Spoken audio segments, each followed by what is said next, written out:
Oi, pessoal. Meu nome é Augusto Diniz, colunista de cultura de Carta Capital. A gente conversa agora com Beto Nastácia, fundador da banda mineira Tia Anastácia. Valeu, Beto. Fala, Augusto, tudo bem, meu irmão? Muito obrigado pelo convite, cara. Prazer estar aqui falando com você. A banda de rock Tia Anastácia, fundada em Belo Horizonte, tem mais aí de 30 anos de estrada, integrada hoje pelo Beto Nastácia no baixo, Antônio, vocais e guitarra, Amanda Barbosa, bateria e Egler Bruno, na guitarra. O grupo está lançando seu primeiro álbum de audiovisual. O projeto foi gravado no formato acústico. Quero saber do Beto se como é que vai ser esse trabalho, como é que foi o desafio de fazer acústico, né? Tem a responsabilidade de apresentar um excelente trabalho igual as outras bandas de rock quando fizeram no formato. É verdade. Eu acho que o sucesso, o grande sucesso desse formato do acústico é porque as canções, elas estão no violão aí, né, cara? A, a voz e violão, acho que é o formato natural das canções, assim, de onde elas surgem, né? Talvez no piano, tem muita gente que gosta de fazer no piano, mas o voz e violão é onde está a essência da parada. E pra gente foi um prazer. Tá sendo um prazer gigante, né, cara? Porque é uma experiência nova, tem cordas. O Cris Simões está tocando teclado, né? Que arranjou com a gente, junto com o Augusto Nogueira, pessoal da Pacific, que é uma gravadora aqui de Belo Horizonte. E, pra te falar a verdade, até me surpreendeu, porque tem músicas que são pura guitarra, vamos falar assim, né? Mas depois que o Nirvana fez aquilo também, né, cara? Você vê que é tudo possível. É só botar no violão e funciona. Mas é um desafio, sim. Pra gente está sendo um grande prazer. E você pegar uma música já conhecida, né, que já está no inconsciente de uma pessoa, e você desconstruir e refazer, ainda mais numa área que não é exatamente a sua, né, velho? É um negócio que tem que ter muito cuidado, muito tato, assim, para você não errar na mão, né? Porque não é exatamente fácil, né? Não é só pegar e sair tocando. Mas o Augusto, né, e o Cris, acho que eles tiveram muito a maestria, né? Tiveram a manha de conduzir, de fazer esses arranjos e tal. E a gente usou também pela primeira vez uma coisa que o Tiracast nunca tinha usado, assim, que é tocar no clique mesmo, certinho, saca? A gente tinha uma coisa que a gente prezava, a gente sempre prezou de tocar na veia mesmo. Um, dois, três, quatro e vamos embora. Isso aí tem várias vantagens e desvantagens, né? Se você tiver mais empolgado, a música fica corrida. Se você tiver meio de ressaca do show anterior, a música fica mais para trás e tal.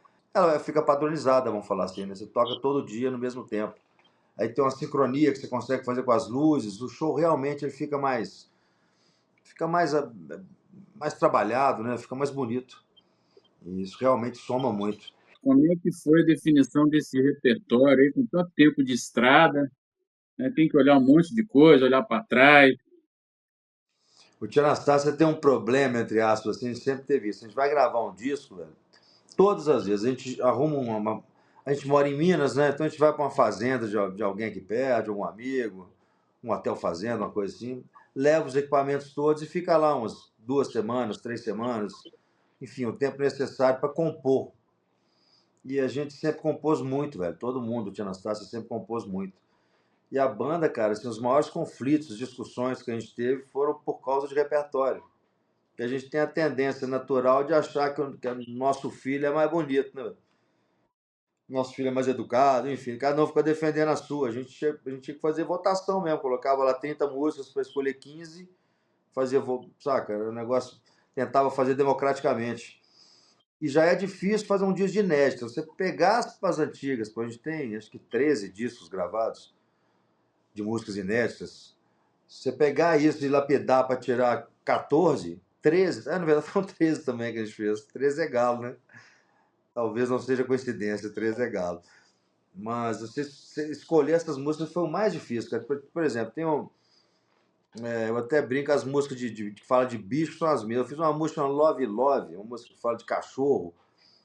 Uma música que eu fiz pra minha filha. Minha filha tinha 4 anos de idade, hoje ela tá com 20. Uma brincadeira de criança, eu mostrei pra galera. A gente foi gravar um disco em 2014, no Nas Nuvens, com o Liminha. Aí eu mostrei a música, a galera falou, essa música é do caralho, nós vamos gravar isso. Foi como é que eu podia imaginar? Isso é uma coisa legal do Tia Anastácio também. A gente não tem muita bandeira, a gente não tem muito rótulo, a gente não admite muito. Enfim, a gente não tem pudor para artístico, assim, sabe? A música não só foi aprovada por todos da banda, como pelo Liminha, a gente gravou. O disco chama Love Love. O disco é o nome da canção. E assim, tem música que você fala, essa música é impossível ela ficar fora desse repertório, sacou? E claro que democraticamente, tinha várias músicas que eu achava que deveriam estar lá de qualquer jeito, que não entraram. Mas enfim, esse processo ficou mais difícil, você conseguir escolher o repertório, no nosso caso. E depois você desconstrói a música, né, velho? É exatamente, você pega o violão, a voz ali e faz tudo de novo. O que entrou então, né? Entrou o primeiro sucesso de vocês lá atrás. Fala de algumas aí.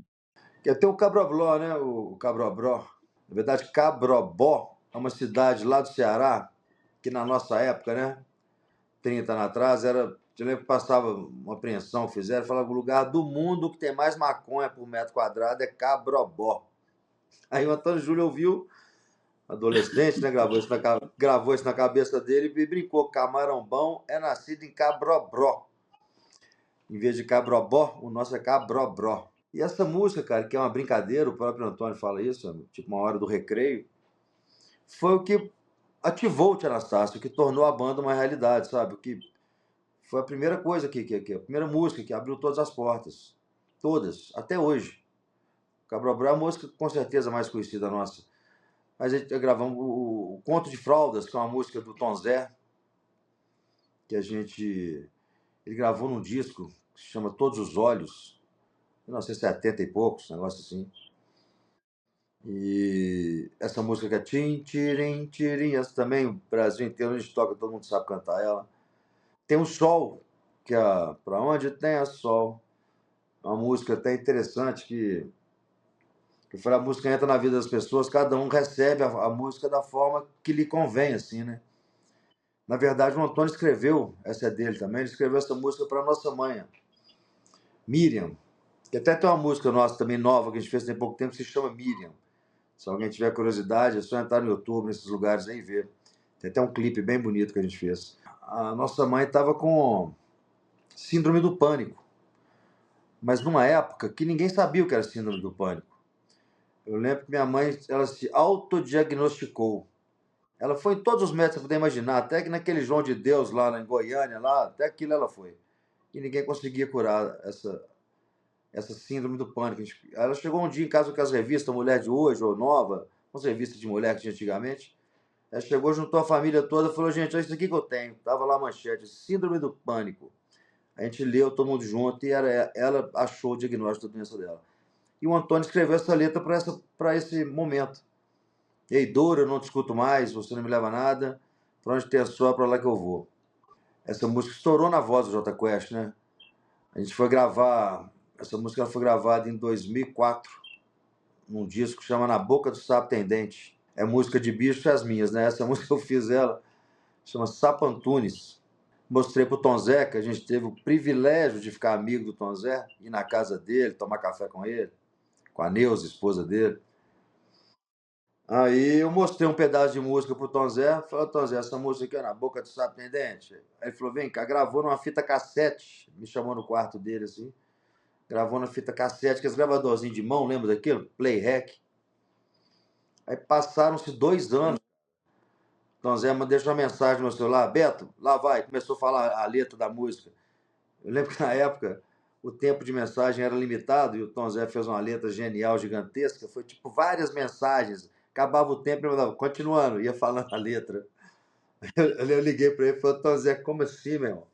Depois de 2 anos do nada, você fala nem oi, como é que você tá? Já sai falando a letra da música.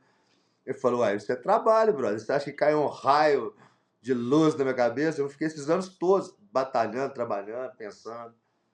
Aliás, talvez seja o maior prazer, assim, o maior orgulho que eu particularmente tenha na minha história como músico, é uma parceria com o Tom Zé. Mas a gente foi gravar esse disco no estúdio do Jota Quest. E o Antônio, a gente gravou o Sol. Aí o Rogério Flauzino estava, tinha um estúdio, esse tem até hoje, mas era num outro lugar, aqui em Belo Horizonte. O Carlo Bartolini, lembra dele, que era do Traje a Rigor, foi quem produziu esse disco. E o Rogério escutou o som e falou: meu irmão, não quero nem perguntar se pode, nós vamos gravar essa música. Pô, ele falou: claro que pode, pra gente é uma honra. E o alto-falante deles era gigantesco, né? Muito maior do que o nosso. A música foi a música brasileira mais executada em rádios no Brasil em 2006. E voltando assim no motivo, né? Uma música que fez a mãe que estava com síndrome do pânico toca o coração de milhões de pessoas. Esse poder da música que é o que mais nos encanta, é o que nos faz insistir